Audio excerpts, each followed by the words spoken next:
these two photographs were taken for a specific purpose when I took them, which was over a year ago, and that was for selection to go into a calendar which was published by the New Zealand AIDS Foundation. So the purpose of these photographs was actually AIDS prevention, believe it or not. It's important for the people living with HIV, and yes, there are two of them in the calendar who do have HIV. It's important for people to see them living positively with the virus, for those people, and it's very important, of course, for people who would be at risk. It's very important for them to see positive images of themselves.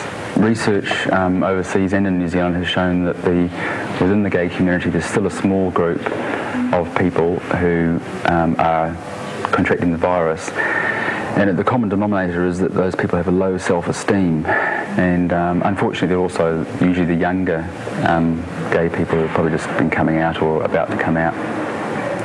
So it's very important for them to see positive images of gay men, so that it raises their self-esteem, or helps to raise their self-esteem, so that they are less likely to have unsafe sex.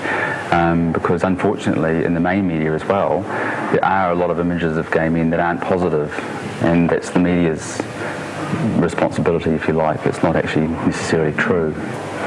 Just about all the people I photograph are usually friends, models, people that I meet socially or that I might have seen photographs of and inquire about. The reason why I think I choose models is because I sort of study them before I ask them, even if I get the chance to study them for a while, so I can pick up on what they're like and their personality, which is very important. I probably try and make things fairly easy for myself, so I probably try and pick a model who will play a role in a situation where I know that I don't have to direct them hardly at all. I want them to do what they want to do and play a role. I'd like them to work because they are personality portraits rather than because they're nudes.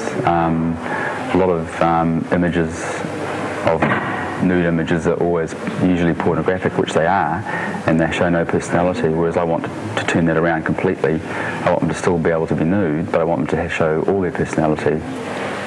For quite a few years I used to treat photography as a hobby, and I used to photograph things that I liked to photograph, and a lot of it was very experimental, but there was no purpose for it. I had no purpose in the end for it apart from me photographing whatever it was. Usually it was an object, and they ended up in boxes underneath my bed and no one ever saw them. And I thought there was no point in taking photographs, so this is what you're going to do. And then I suddenly realised that I should be taking photographs with a purpose in mind, so that there's an end result, end purpose I want to use for the photograph or use, be it an exhibition or a calendar or a postcard or whatever. It's a very deliberate concept behind them, and I'm trying to make them look like I have walked into that room and Marcus has gone, hey, and I've gone, snap. That's what I want them to look like. I mean, for years I've seen photographs of naked men and women, and they're always objectified. They're stripped of their personality completely, and it's always been a complaint too from people. And so I decided that was quite a challenge to take up, was to do nude photographs, but the model's personality, his face, showing his personality and what he's doing, was much more important than the fact that he was nude.